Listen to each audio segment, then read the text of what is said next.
তাহলে এখানে কবির স্নিগ্ধ আঁখির কথা বলা হচ্ছে। কহিল সে স্নিগ্ধ আঁখি তুলি, দক্ষিণ দুয়ার কি গিয়েছে কলি, অর্থাৎ দক্ষিণ দুয়ারটা কি খুলে গেছে। তাহারই পরে মনে সুফিয়া কামাল। সুফিয়া কামালের জন্ম মৃত্যু মনে রাখা অনেক সহজ। দেখো 1911, 1 দিয়ে আমরা সাধারণত একটা সংখ্যার শুরু করি এবং ওই সংখ্যাটা শেষ হয়, অর্থাৎ 1 থেকে 9 এগুলো দিয়েই তো পৃথিবীর সবকিছু হয়। তাহলে 1911 সালে উনি জন্মগ্রহণ করেছেন, 1999 সালে উনি মৃত্যুবরণ করেছেন, অর্থাৎ 1199। এটা হচ্ছে সুফিয়া কামালের জন্মসাল এবং মৃত্যুসাল। 1911 সালে তিনি জন্মগ্রহণ করেছেন এবং 1999 সালে সুফিয়া কামাল মৃত্যুবরণ করেছেন। তাহারই পরে মনে কবিতা থেকে বিগত বছরগুলোতে বিশ্ববিদ্যালয়ের ভর্তি পরীক্ষায় আমরা অসংখ্য প্রশ্ন আসতে দেখি। ইভেন এইচএসসি পরীক্ষায় সিকিউ এমসিকিউ অনেক প্রশ্ন আসে। সো আজকে আমরা এ টু জেড আলোচনা করব, যাতে করে নেক্সট যে কোনো পরীক্ষায় এখান থেকে প্রশ্ন আসলে তুমি একেবারে সুন্দর গুছানোভাবে সবচাইতে বেশি উত্তর করতে পারো। সো আমরা যদি তাহারই পরে মনে কবিতাটা দেখি, সুফিয়া কামালের লেখা, জন্ম 1911 এবং মৃত্যুবরণ করেছেন 1999 সালে। আমরা যদি শুরুতেই দেখি এই কবিতাটা পড়ার আগে কবিতাটার সম্পর্কে, মানে কবিতাটা কি নিয়ে লেখা, আমরা কিভাবে পড়লে কবিতাটা একটু ভালোভাবে বুঝবো, এর জন্য আমরা আগে থেকে তোমাদেরকে একটু টাচ দিতে চাচ্ছি। তাহারই পরে মনে কবিতাটি একটি সংলাপধর্মী কবিতা, অর্থাৎ এই কবিতা একেবারে গল্পের ছলে আমাদেরকে একটা ঘটনার প্রেক্ষিত কবি মনের চিন্তা ভাবনাকে প্রকাশ করা হয়েছে। কবিতার শুরুতে দেখা যায় প্রকৃতিতে বসন্তর আগমন ঘটার পরেও এ ব্যাপারে কবির উদাসীনতা দেখে তার এক কবি ভক্ত তাকে এই অনাকাঙ্ক্ষিত নীরবতার কারণ জিজ্ঞেস করেন। অর্থাৎ দেখা যায় প্রকৃতিতে যখন বসন্ত আসে, প্রকৃতিতে বসন্ত আসলে মানুষের মনে একটা আনন্দ কাজ করে, দম্পতি কপোৎকপতিদের মনে প্রেমের আবির্ভাব ঘটে। এবং আমরা ঋতু বর্ণন কবিতায় পড়েছি বসন্তকালে প্রেমের দেবতা প্রেমের বার্তা নিয়ে সমগ্র পৃথিবীতে এবং প্রকৃতিতে চলে আসে। সো প্রকৃতির এই সুন্দর একটা রূপে কবি উদাসীন, কবির মধ্যে কোনো আনন্দ নেই। কবির একজন ভক্ত, কবি ভক্ত এটা নিয়ে তাকে জিজ্ঞেস করেছেন, আপনি এতটা নীরব কেন? একই সাথে বন্দনার মাধ্যমে কবি এই বসন্তকে বরণ করবেন কিনা তা নিয়েও জানতে চান। বলা হচ্ছে বসন্তের এই সময়টাকে আপনি কিভাবে উপভোগ করছেন, আদতেও কি আপনি বসন্তের এই ঋতুটাকে উদযাপন করবেন নাকি ছেড়ে দিবেন? কবি খুব আন্তরিকতার সাথে কবি ভক্তের সকল প্রশ্নের উত্তর দেন।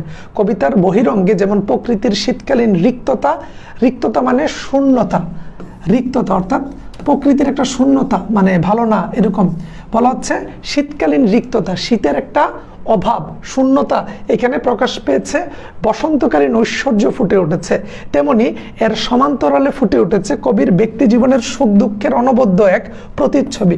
অর্থাৎ এখানে শীতের রিক্ততা, বসন্তের ঐশ্বর্যতা, অর্থাৎ বসন্তে যে আমরা প্রকৃতিতে একেবারে সবকিছু খুব ভরপুর দেখি, এটার প্রেক্ষিতে কবির জীবনের সুখ দুঃখের কথা এখানে প্রকাশ পেয়েছে। প্রকৃতিতে এই দুটি ভিন্ন রূপের মধ্যে দিয়ে কবি মূলত তার জীবনের দুটি বিশেষ অধ্যায়কে রূপায়িত করার প্রয়াস পেয়েছেন।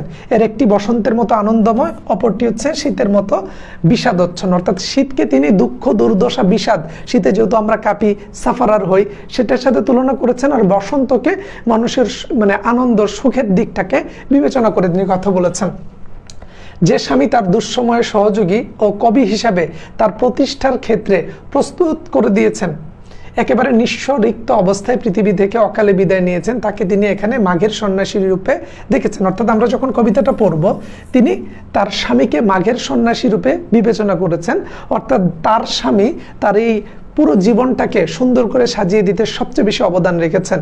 কিন্তু এই স্বামীর অকালে চলে যাওয়া শীতকালে মাঘের সন্ন্যাসীর মতো হয়ে গেছে তার জীবনে। তারপরে বলা হচ্ছে অন্যদিকে কবি হিসাবে খ্যাতি লাভের পর তার জীবনে যে ঐশ্বর্যময় সময় এসেছে তাকে তিনি বসন্তের আবহে তুলে ধরেছেন। অর্থাৎ তিনি একজন কবি হয়ে ওঠার পর তার যে খ্যাতি, তার যে সুনাম চারদিকে ছড়িয়ে পড়েছে, এটা হচ্ছে তার জীবনে বসন্তের মতো। কিন্তু তার স্বামী যে মারা গিয়েছে অল্প বয়সে, এটা শীতের রিক্ততার সাথে তিনি তুলনা করেছেন। তিনি সংবেদনশীল ও কৃতজ্ঞ ছিলেন বলে সুখের সময় দুঃখের সাথীর কথা বিস্মৃত হয়ে একা একা সুখের সমুদ্রে গা ভাসিয়ে দেননি। বলা হচ্ছে সুখের সময় তিনি দুঃখের কথা ভুলে যাননি। বসন্তের সময় তিনি প্রতিটা ক্ষণে ক্ষণে অনুভব করেছেন শীতকে বা তার স্বামীকে, শীতের রিক্ততাকে, শূন্যতাকে। বারবার তিনি তার অতীতকে মনে করে বর্তমানের সুখের মধ্যেও স্মৃতিকতারতায় ভুগেছেন। আর এই বিষয়টি সমান্তরাল একটি প্রকৃতির চিত্রকল্প তৈরি করে তিনি তার কবিতায় তুলে ধরেছেন। সো আমরা আস্তে আস্তে মূল কবিতায় গেলে বুঝতে পারবো যে তার স্বামীর কি হয়েছে বা পুরো প্রেক্ষিতটা কি। তারপরে যদি দেখি, এখানে সুফিয়া কামাল জন্মগ্রহণ করেছেন 20 জুন 1911 খ্রিস্টাব্দ, জন্মস্থান বরিশাল এবং তার বাবার বাড়ি হচ্ছে কুমিল্লা। সুফিয়া কামালের বাবার বাড়ি কুমিল্লা, সুফিয়া কামাল জন্মগ্রহণ করেছেন বরিশালে। তার পিতার নাম সৈয়দ আব্দুল বারী, মাতার নাম সাবেরা বেগম। তিনি স্বশিক্ষায় শিক্ষিত ছিলেন, তাকে জননী বলা হতো। ঠিক আছে, সুফিয়া কামালকে জননী বলা হতো। এবং সাহিত্যিক পরিচয়, তিনি কবি, গল্পকার এবং শিশু সাহিত্যিক। তার বিখ্যাত কাব্যগ্রন্থ হচ্ছে সাঝের মায়া, মায়া কাজল, উদাত্ত পৃথিবী। উদাত্ত পৃথিবীটা ইম্পর্টেন্ট, সাঝের মায়া থেকেও প্রশ্ন আসে অনেকবার। তাহলে দেখো, তার বিখ্যাত কবিতা হচ্ছে সাঝের মায়া, মায়া কাজল এবং উদাত্ত পৃথিবী। বিখ্যাত কাব্যগ্রন্থগুলো জেনে রাখবা, এইচএসসি পরীক্ষা কিংবা বিশ্ববিদ্যালয়ের ভর্তি পরীক্ষায় প্রশ্ন আসতে পারে। এর মধ্যে উদাত্ত পৃথিবী, সাঝের মায়া, মায়া কাজল থেকে কিন্তু অসংখ্যবার প্রশ্ন হয়েছে। এবং কেয়ার কাটা হচ্ছে তার গল্প গ্রন্থ। গল্প গ্রন্থ মানে যেখানে অনেকগুলা গল্পকে তিনি সুন্দর করে সাজিয়ে একটি বই লিখেছেন, সেটা হচ্ছে গল্প গ্রন্থ। আর কাব্যগ্রন্থ মানে হচ্ছে কবিতার বই। একটা বইয়ের মধ্যে 20টা, 30টা, 40টা কবিতা থাকে, সেটাকে বলা হয় কাব্যগ্রন্থ। আর যে বইয়ে অনেকগুলো গল্প থাকে সেটাকে বলা হয় গল্প গ্রন্থ। সো কেয়ার কাটা তার একটা গল্প গ্রন্থ। ভ্রমণ কাহিনী, সোভিয়েতের দিনগুলো তার উল্লেখযোগ্য ভ্রমণ কাহিনী।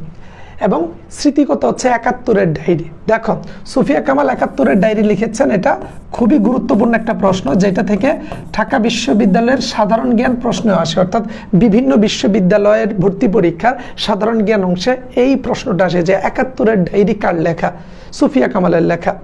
এবং তুমি দেখবে 71-এর দিনগুলি লেখা জাহানারা ইমামের। এর সাথে মিল রেখে আরেকটা প্রশ্ন আছে, 71-এর দিনগুলি কার লেখা? 71-এর দিনগুলি কার লেখা? 71-এর দিনগুলি লেখা জাহানারা ইমামের, যাকে শহীদ জননী বলা হয়। জাহানারা ইমাম, জাহানারা ইমামকে শহীদ জননী বলা হয়, শুধু জননী বলা হয় সুফিয়া কামালকে।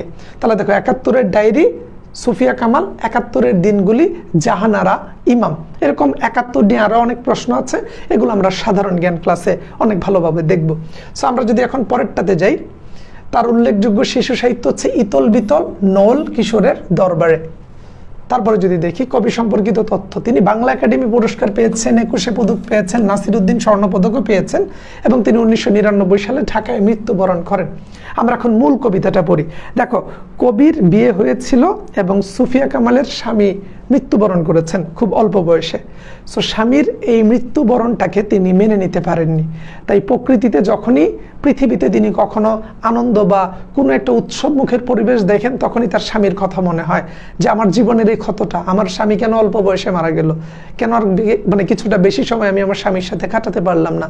তার জীবনে যখন খ্যাতি এসেছে, সুনাম এসেছে, তখন তিনি প্রতিটা ক্ষণে ক্ষণে তার সেই প্রিয়জন বিয়োগের বেদনায় কাতরেছেন। এবং তিনি, সুফিয়া কামাল কিন্তু পরবর্তীতে দ্বিতীয় বিয়ে করেছেন।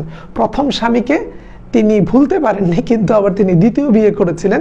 এই কামাল শব্দটা এসেছে তার দ্বিতীয় স্বামীর সারনাম থেকে বা তোমার ডাকনাম থেকে। যদি দেখো, হে কবি, নীরব কেন? এখানে হে কবি বলতে কবির যে ভক্ত, কবির একজন ভক্ত আছে, কবির একজন ভক্ত আছে। দেখো, কবির একজন ভক্ত আছে, কবির সেই ভক্ত কবিকে বলছেন হে কবি। অর্থাৎ ধরো, মেইন কবি এখানে, আমি একজন ভক্ত, আমি জিজ্ঞেস করছি হে কবি, নীরব কেন? আপনি কেন ঠান্ডা? ফাগুন যে এসেছে ধরায়, বসন্তকাল যে পৃথিবীতে এসেছে, আপনি এত চুপচাপ কেন? বসন্তে বরিয়া তুমি লবে নাকি তব বন্দনায়? এই ফাগুন মাস বা বসন্ত ঋতুকে কি তুমি আগমন জানাবে না? এটাকে কি উদযাপন করবে না? কহিল সে স্নিগ্ধ আখি তুলি। এখানে সে বলতে কবির কথা বলা আছে। এখন কবি উত্তর দিচ্ছে। কবি এখান থেকে সে স্নিগ্ধ আখি তুলে বলছে, কবি এখন উত্তর দিচ্ছে, কহিল সে স্নিগ্ধ আখি তুলি, দক্ষিণ দুয়ার গেছে খুলি। সো সে তখন বলল দক্ষিণ দুয়ার কি খুলে গেছে, প্রশ্ন করেছে। তখন কবি তার ভক্তকে বলল, কহিল সে স্নিগ্ধ আখি তুলি। তাহলে এখানে কবির স্নিগ্ধ আখির কথা বলা হচ্ছে। কহিল সে স্নিগ্ধ আখি তুলি, দক্ষিণ দুয়ার কি গেছে কলি, অর্থাৎ দক্ষিণ দুয়ারটা কি খুলে গেছে। তারপরে দেখো, বাতাবি নেবুর ফুল ফুটেছে কি আমের মুকুল। সো যখন কবি ভক্ত বলেছে হে কবি নীরব কেন, ফাগুন যে এসেছে ধরায়, বসন্তকে কি বরণ করে নিবে না? কবি তখন উত্তর দিচ্ছে, ধরো আমি কবি তখন বলছি, দক্ষিণের দুয়ার কি গেছে কুলি, দক্ষিণের দুয়ারটা কি খুলে গেছে?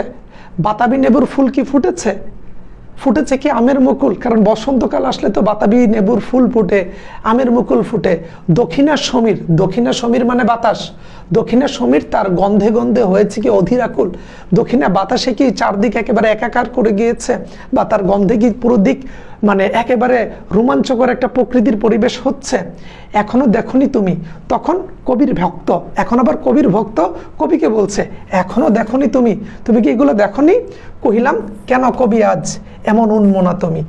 তো সে বলল যে কবি এগুলো তো কখনই হয়ে গেছে, বাতাবি লেবুর ফুলও ফুটেছে, আমের মুকুলও এসেছে, দক্ষিণা দুয়ারও খুলে গেছে, এবং দক্ষিণা সমীর দক্ষিণা বাতাসে পুরো সবকিছু একাকার হয়ে গেছে, আপনি কি এগুলো দেখেননি?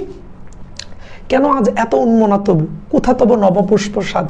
তখন ওই কবির ভক্ত বলছে যে কেন আপনি এগুলো দেখছেন না, এগুলো তো অনেক আগেই চলে এসেছে, আপনি এত উদাসীন কেন?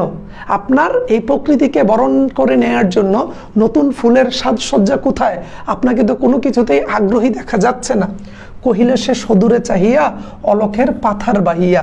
সো সে দূরে তাকিয়ে বলল যে আসলে কি বলবো তোমাকে, তরিতার এসেছে কি, বেজেছে কি আগমনী গান, ডেকেছে কি সে আমারে, শুনি নাই রাখিনি সন্ধান।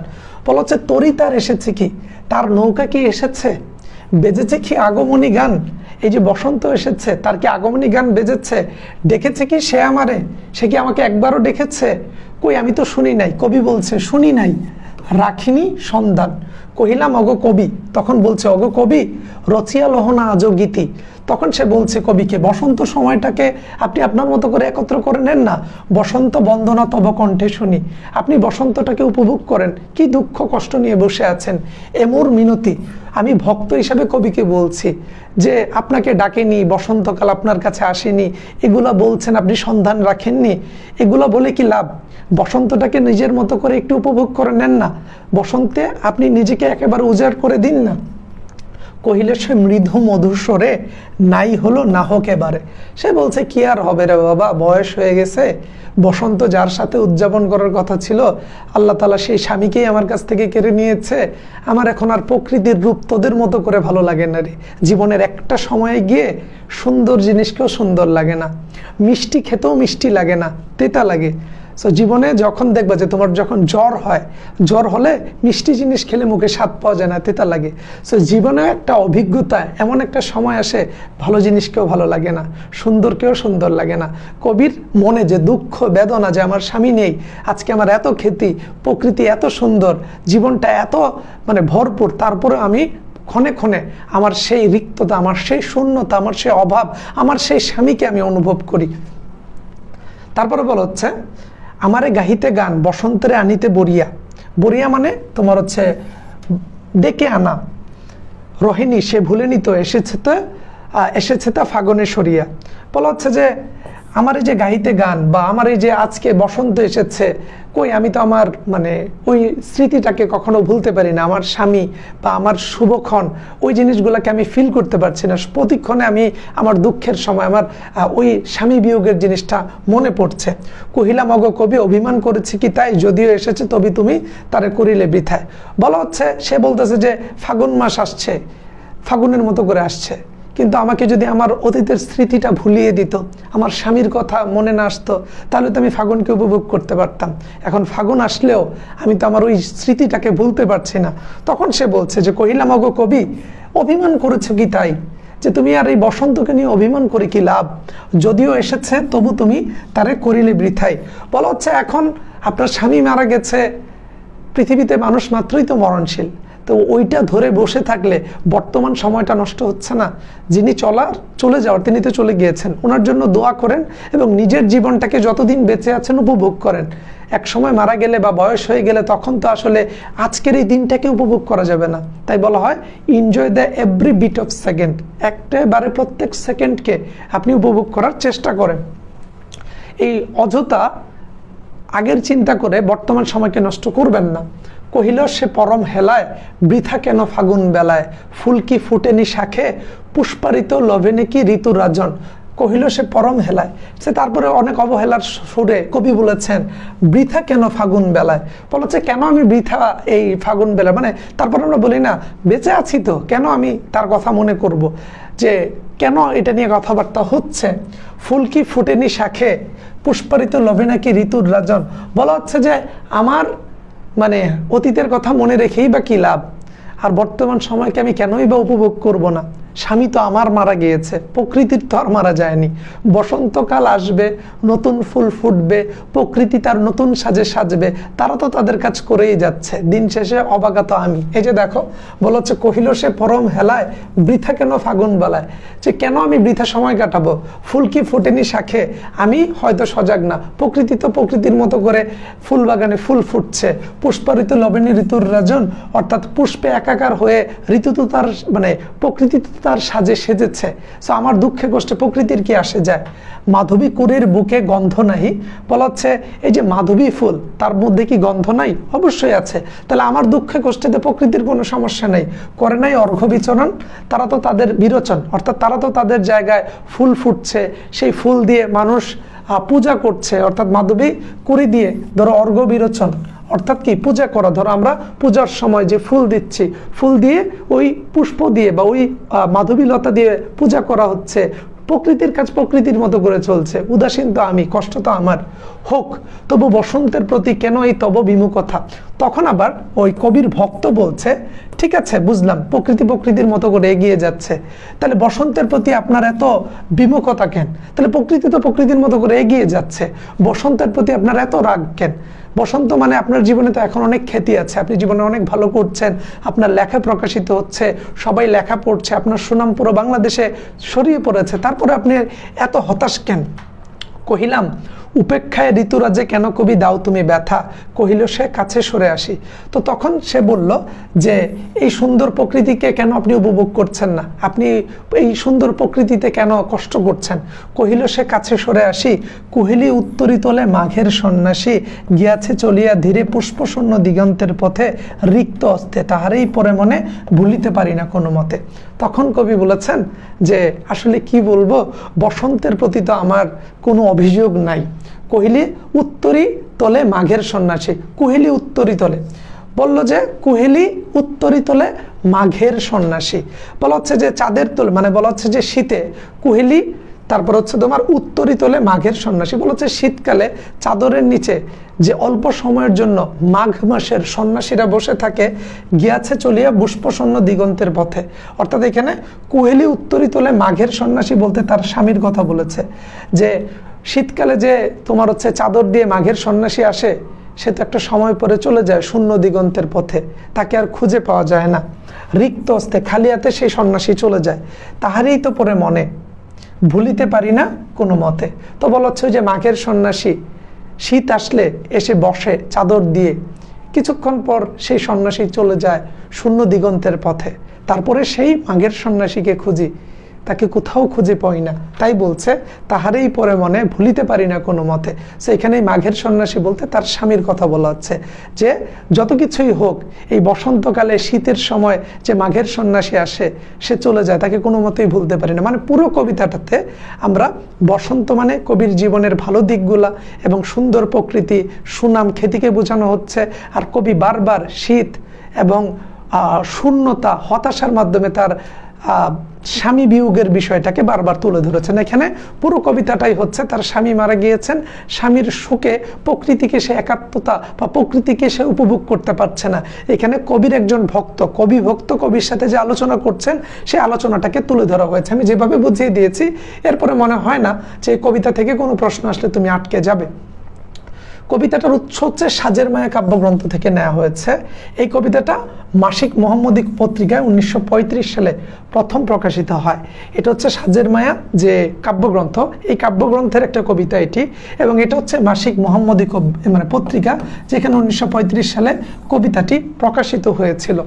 তারপরে যদি দেখি, হে কবি নীরব কেন ফাগুন যে এসেছে ধরায় 8+10, অর্থাৎ এখানে কবিতার ছন্দ বিশ্লেষণ করে দেখা যায় এটা একটা সংলাপ নির্ভর কবিতা, এবং কবিতার ছন্দ বিশ্লেষণে দেখা যায় এটি অক্ষর বৃত্তের ছন্দে রচিত।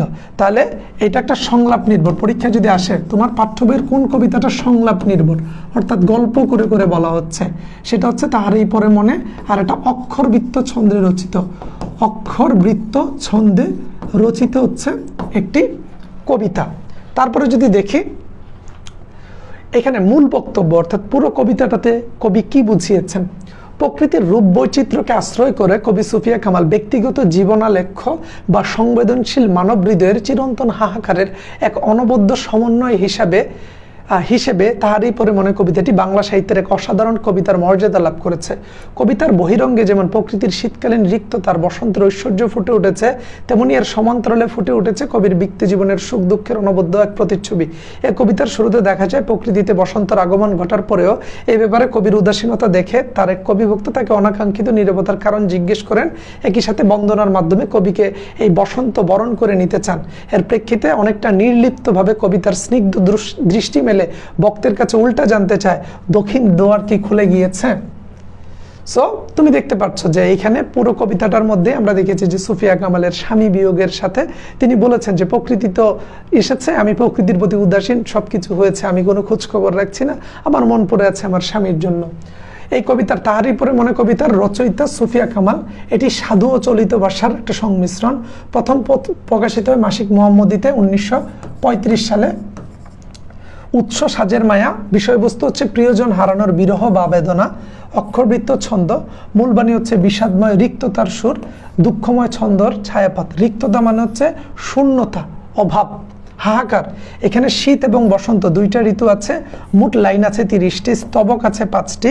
মাধবী, বাতাবি, নেবুর ফুল, আমের মুকুল নিয়ে কথা হয়েছে। তাহারই পরে মনে শব্দটা ব্যবহার হয়েছে পুরো কবিতায় একবার। এখানে মাঘ মাস আর ফাগুন মাসের কথা বলা হয়েছে। দুইটা ঋতু, দুইটা মাসের কথা বলা হয়েছে। খুঁটিনাটি তথ্যগুলো জেনে রাখবা। মূল বক্তব্যে যদি আমরা দেখি, বাতাবি নেবুর ফল বা আমের মুকুল কি ফুটেছে, তাদের গন্ধে কি দক্ষিণে বাতাস আকুল হয়েছে? কবির এই ধরনের কথায় কবিভক্ত অবাক হয়ে জিজ্ঞেস করেন, এখনো তুমি তা দেখোনি? কবিভক্ত কবির কাছে আরো জানতে চান, আজ তুমি এত অন্যমনস্ক কেন? কেন তোমার দেহে নতুন ফুলের সাজ নেই?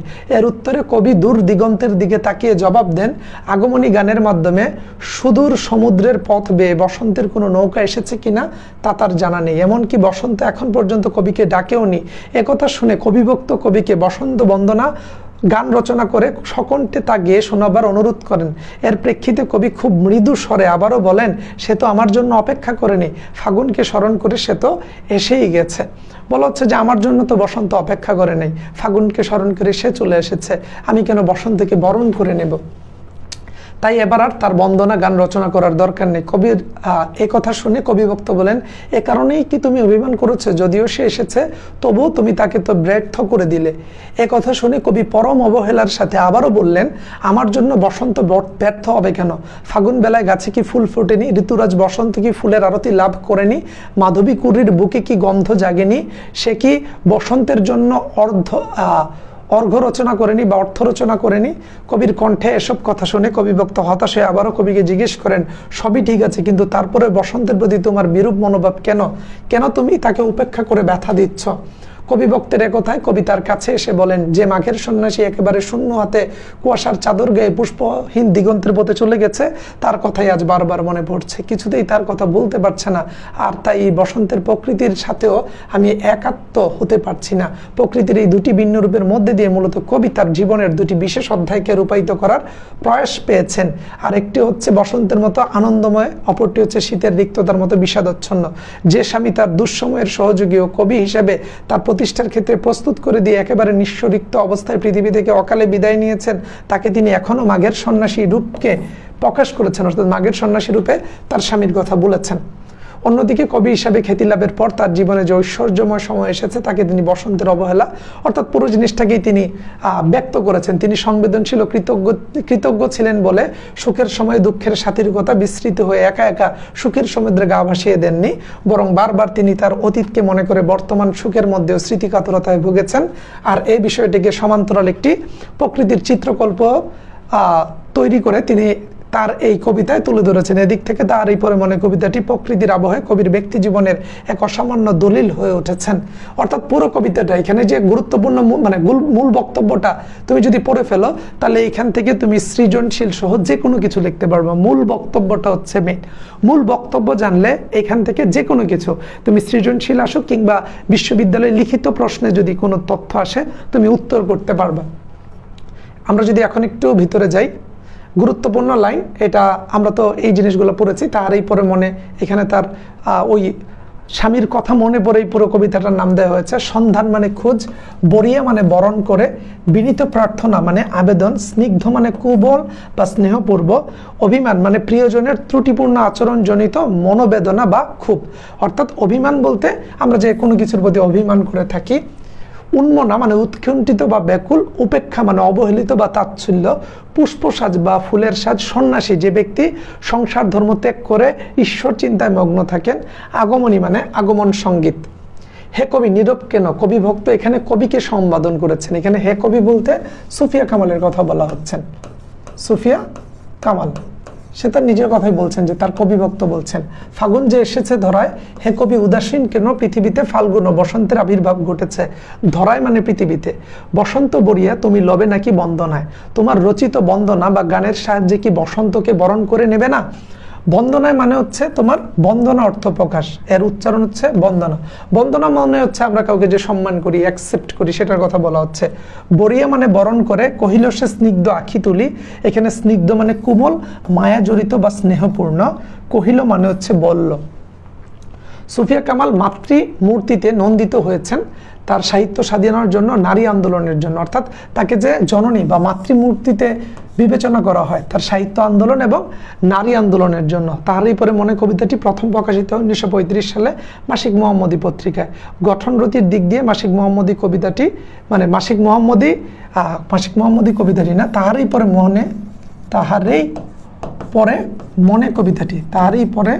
মনে কবিতাটি হচ্ছে সংলাপ নির্ভর কবিতা। শীত ঋতুর রিক্ততার চিত্রটি ফুটে ওঠে যখন গাছের পাতা ঝরে যায়, প্রকৃতি কুয়াশা ডেকে যায়, গাছপালা ফুলহীন হয়ে যায়, তখন শীতের শূন্যতা বোঝা যায়। ড্যাশ মাঘের সন্ন্যাসী গিয়াছে চলিয়া ধীরে পুষ্পশূন্য দিগন্তের পথে। এটি তোমার পাঠ্য বইয়ের কোন কবির কবিতা থেকে নেওয়া হয়েছে? সুফিয়া কামালের। এবং এটা কিন্তু বিশ্ববিদ্যালয়ের ভর্তি পরীক্ষায় আসা একটা প্রশ্ন। সো পরীক্ষায় কবিতার লাইন দিয়ে বলতে পারে এটা তোমার পাঠ্য বইয়ের কোন কবিতার অংশ, কোন কবির লেখা কবিতার অংশ। তাহারই পরে মনে কবিতায় বর্ণনাকারীর চরিত্র কোনটি? অর্থাৎ কবি ভক্ত পুরো কবিতাটি এইখানে তোমার হচ্ছে বর্ণনা করছেন কবির সাথে আলোচনা করে। পুরো কবিতাটা কিন্তু বলছেন কবি ভক্ত, কবিকে প্রশ্ন করে এর উত্তরগুলো এনে আমাদেরকে বলছেন। তাহারই পরে মনে কবিতায় কবির কার কথা মনে পড়েন? প্রিয়তম স্বামীর কথা মনে পড়েন। বাংলাদেশের নারী আন্দোলনের অন্যতম প্রতিকৃত কোন নারী কবি? সেটা হচ্ছে সুফিয়া কামাল। কেয়ার কাটা সুফিয়া কামালের গল্প গ্রন্থ, যেই কেয়ার কাটা দেখেছিলাম, অনেকগুলো গল্প। গঠন রীতির দিক দিয়ে এটা সংলাপ নির্ভর। কবিতায় দুটি ঋতুর কথা বলা হচ্ছে, শীত ও বসন্ত। পাথার শব্দের অর্থ হচ্ছে সমুদ্র, পাথার বাহিয়া। আমরা যদি দেখি মাঘের সন্ন্যাসী কোথায় চলে গেছে? পুষ্পশূন্য দিগন্তের পথে। উত্তরী মানে হচ্ছে চাদর, পরীক্ষায় আসে। তারই পরে মনে কবিতায় দুয়ার খুলে গেছে, দক্ষিণা দুয়ার। বাতাবি নেবুর ফুল ফুটেছে কি? এখানে কাকে প্রশ্ন করা হচ্ছে? কবির ভক্তকে কবি জিজ্ঞেস করেছিলেন যে বাতাবি নেবুর ফুল কি ফুটেছে, দক্ষিণা দুয়ার কি খুলে গেছে? তারই পরে মনে কবিতায় কোন ফুল ফোটার কথা জানতে চেয়েছেন? কবি বাতাবি নেবুর ফুল ফোটার কথা জানতে চেয়েছেন। পরীক্ষা আসতে পারে, গুরুত্বপূর্ণ প্রশ্ন। কবি শীতকে কি রূপে কল্পনা করেছেন? মাঘের সন্ন্যাসী রূপে।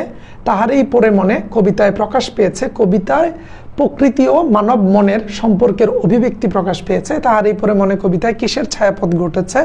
ব্যক্তি জীবনে দুঃখময় ঘটনার ছায়াপথ ঘটেছে। অর্থাৎ ব্যক্তি জীবনে যে দুঃখ কষ্টের ঘটনা সেটাকে তিনি এখানে ব্যাখ্যা করেছেন। তরিতার এসেছে কি? চরণাংশটিতে কোন কবিতার? তাহারই পরে মনে। কহিল সে স্নিগ্ধ আখি তুলি, এখানে স্নিগ্ধ আখি মানে উৎসুক চাহনি। বসন্তের প্রতি কবি বিমুখ কেন? রিক্ত শীতের করুণ বিদায়কে ভোলা যাচ্ছে না। বসন্তের প্রতি তার এত কষ্ট হচ্ছে, শীতের বিদায়কে সে এখনো ভুলতে পারেনি, তার স্বামীর ত্যাগকে। তারই পরে মনে কবিতায় উল্লেখ আছে যে দুটি ফলের নাম, বাতাবি নেবু আর আম। ফুটেছে কি? আমের মুকুল। স্বগত উক্তিতে কথা বলেন একজন, অর্থাৎ স্বগত উক্তি, নিজের উক্তি দিয়ে। তারই পরে মনে কবিতাটিতে কোনটির উল্লেখ নেই? বাতাবি নেবু, মাধবী কুড়ি, আমের মুকুল, এই তিনটা আছে। কমল বনের কথা এই কবিতার উল্লেখ নেই। তাহলে দেখো, এই প্রশ্নের উত্তরটা পারতে হলে পুরো কবিতাটা ভালোভাবে জানতে হবে, পুরো কবিতাটা প্রায় মুখস্থর মতো থাকতে হবে।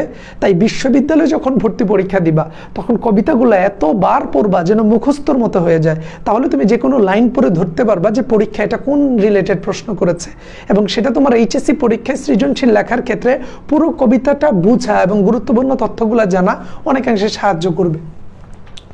মাঘের সন্ন্যাসী রিক্ত হস্তে কোথায় চলে যায়?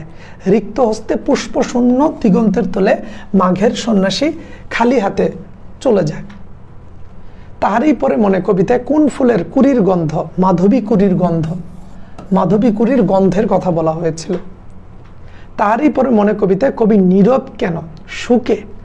কবি নীরব কেন? কবির তো স্বামী মরে গেছে, কবি এখনো সুখ ভুলে উঠতে পারেনি। তারই পরে মনে কবিতায় কুহেলি উত্তরি শব্দের অর্থ কি? উত্তরি মানে হচ্ছে চাদর, আর কুহেলি মানে কি তোমার হচ্ছে কুয়াশার, তাহলে কুয়াশার চাদর, যেহেতু শীতকালের কথা বলা হচ্ছে, কুহেলি উত্তরি মানে হচ্ছে কুয়াশার চাদরে যে মাঘের সন্ন্যাসী শীতকালে বসে থাকে, সে যে চলে গিয়েছে তার অভাবটা এখনো আমি ফিল করতে পারি, ভুলতে পারছি না। বসন্তের প্রতি তীব্র বিমুখতা কার? কবির। কবির বসন্তের প্রতি অনেক বিমুখতা। হে কবি নীরব কেন ফাগুন যে এসেছে দরায়, এখানে যে প্রতিটা লাইনের বাংলা অর্থ দেওয়া হয়েছে যেন বিশ্ববিদ্যালয়ের লিখিত পরীক্ষায় তুমি ভালো করতে পারো এবং সৃজনশীল প্রশ্ন আসলে তুমি লিখতে পারো। সেইগুলো অলরেডি আলোচনা করেছি, সেগুলোই নিচে আবার সুন্দর করে দেওয়া আছে যেন তুমি লিখে আসতে পারো অ্যাটলিস্ট পরীক্ষায়।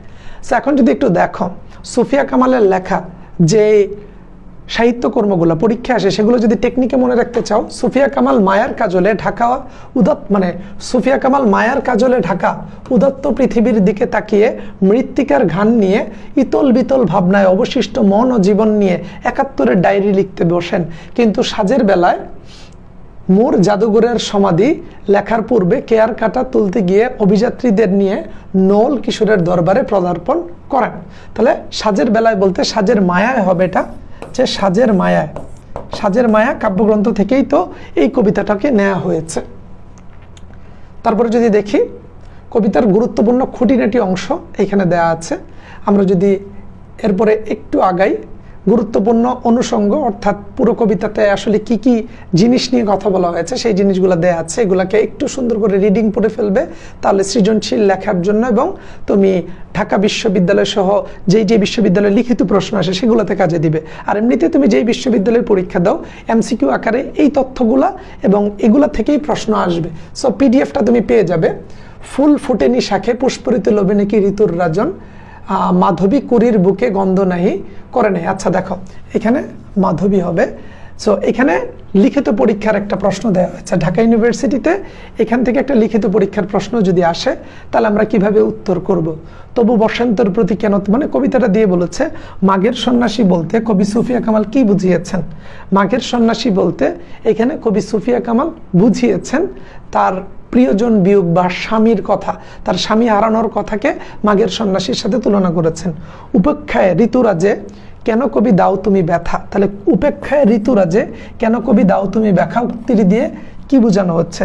উপেক্ষায় ঋতুরাজে কেন কবি দাও তুমি ব্যথা, তো এখানে এইটার দ্বারা কি বোঝানো হয়েছে যে উপেক্ষায় ঋতুরাজে, অর্থাৎ বলা হচ্ছে এই যে ঋতুরাজ আসলো, বসন্তের প্রতি তোমার অবহেলা, উপেক্ষা, এটা তুমি কেন করছো এবং এই জিনিসটাকে উপেক্ষা করে কেন তুমি ব্যথা পাচ্ছ, অর্থাৎ বসন্তের এই সময়টাকে উপভোগ না করে কেন তুমি তোমার স্বামীর কথা মনে করে, কেন তুমি শীতের কথা মনে করে কষ্ট পাচ্ছ, এই জিনিসটাই বলা হচ্ছে। সো এটাকে তুমি তোমার মতো করে লিখবা যে কবি কেন মনে করছেন, কারণ কবি তার স্বামীকে এত পরিমাণ ভালোবাসতো সেই জিনিসটা এখনো ভুলতে পারে না। তার জীবনের দুঃসময়ে এবং তাকে আজকের জায়গায় আসতে যেই লোকটা সবচেয়ে বেশি সাহায্য করেছে সেই লোকটাকে ছাড়া বসন্তের এই ঋতুকে উদযাপন করতে তার মধ্যে ইতস্তত বোধ হয়, কারণ এইখানে তিনি ফুটিয়ে তুলেছেন তার স্বামীর প্রতি তার শ্রদ্ধা ভক্তি ও ভালোবাসা। তারই পরে মনে কবিতায় প্রকৃতি ও মানব মনকে কিভাবে সম্পর্কিত করা হয়েছে? প্রকৃতির সাথে মানব মনকে তুলনা করা হয়েছে একটা যুগপথ ছায়া, মানে একটা যুগপথ ভাবে ছায়াপথের মাধ্যমে এখানে তাদের সম্পর্ককে চিত্রায়িত করা হয়েছে যাতে করে ওই ঋতুর সাথে কবির জীবনের প্রেক্ষাপটকে তুলে ধরা যায়। সো বিশ্ববিদ্যালয়ের ভর্তি পরীক্ষা এইভাবে তোমার পুরো কবিতাটা দিয়ে একটা লিখিত প্রশ্ন দিতে পারে। আমরা যদি এখন প্রশ্নে যাই, শাহজাহান ও সুফিয়া কামালের আচরণের ভিন্নতা থাকলেও বলা যায় উভয়ই। আচ্ছা এখানে একটা এমসিকিউ দেওয়া আছে শাহজাহান এবং সুফিয়া কামাল নিয়ে। আচ্ছা ওকে, এখানে দেখো তারই পরে মনে কবিতায় বসন্ত কাকে স্মরণ করে এসেছে? বসন্ত কাকে স্মরণ করে এসেছে? কবিতার মধ্যে কবি বলেছেন বসন্ত এসেছে ফাগুনকে স্মরণ করে। কই, বসন্ত তো আমার জন্য অপেক্ষা করে নাই, বসন্ত ফাগুনকে স্মরণ করে তার মতো করে চলে এসেছে, আমার কথা তো সে একবারও ভাবে নাই। উত্তরী শব্দের অর্থ কি? উত্তরী শব্দের অর্থ হচ্ছে চাদর, আর কুহেলি অর্থ হচ্ছে কুয়াশা। কুহেলি উত্তরী মানে হচ্ছে কুয়াশার চাদর। কেয়ার কাটা কার লেখা? সুফিয়া কামালের কেয়ার কাটা হচ্ছে একটা গল্প গ্রন্থ। কবিভক্ত কবিকে প্রশ্ন করেছেন কেন? কবিভক্ত কবিকে প্রশ্ন করছেন কেন? কারণ কবি উন্মনা বলে, অর্থাৎ কবিকে বলা হচ্ছিল যে কবি কেন আজ উন্মনা তুমি, অর্থাৎ কবি যেহেতু আজকে একটু উন্মনা, একটু উদাসীন, তাই কিন্তু কবি ভক্ত, অর্থাৎ এখানে দুইটা ক্যারেক্টার, কবি ভক্ত কবির সাথে কথা বলছেন এবং সেই কথাটা কবিতা আকারে আমাদের কাছে প্রকাশ করছেন। সো এই জিনিসটাকে গুছিয়ে শেষ করতে পারলে আমাদের পক্ষে সুন্দর করে বিশ্ববিদ্যালয়ের ভর্তি পরীক্ষা কিংবা এইচএসসি পরীক্ষায় উত্তর করা সহজ হবে। সো এই ছিল মূলত সুফিয়া কামালের তাহারই পরে মনে কবিতা এবং কবিতার A to Z। এই পিডিএফটা আমি দিয়ে দিচ্ছি, তোমরা বাসায় এটাকে ভালো করে পড়ে নেবা এবং অবশ্যই আমরা এগুলো পড়ানোর পরে তুমি কবিতাটা নিজে নিজে বাসায় পড়বা। কবিতাটা পড়েছ এবং মূল বক্তব্যটা হচ্ছে এখানে ইম্পর্টেন্ট। মূল বক্তব্যটা তুমি শেষ করতে পারলে এই মূল বক্তব্য থেকে তুমি বিশ্ববিদ্যালয়ের ভর্তি পরীক্ষা কিংবা এইচএসসি পরীক্ষার সৃজনশীল এবং এমসিকিউতে ভালো করতে পারবে। সো আজকের ভিডিওটা এই পর্যন্তই। পরবর্তী ভিডিওতে তোমাদের সাথে আবারও দেখা হবে। ততক্ষণ পর্যন্ত ভালো থাকো, সুস্থ থাকো। আমরা যা পড়াচ্ছি তা মনোযোগ দিয়ে পড়ো, বেশি বেশি প্র্যাকটিস করো, বেশি বেশি পরীক্ষা দাও। পরীক্ষা দিলে অনেক ভুল হবে, সেই ভুলগুলোকে শিখে নাও, রিভিশন দিতে থাকো। এগুলোর একটা সম্মিলিত প্রয়াস তোমাকে ভালো ফলাফল করার দিকে অন্যান্যদের চাইতে এগিয়ে দিবে। আজকের ভিডিওটা এই পর্যন্তই। আসসালামু আলাইকুম সবাইকে।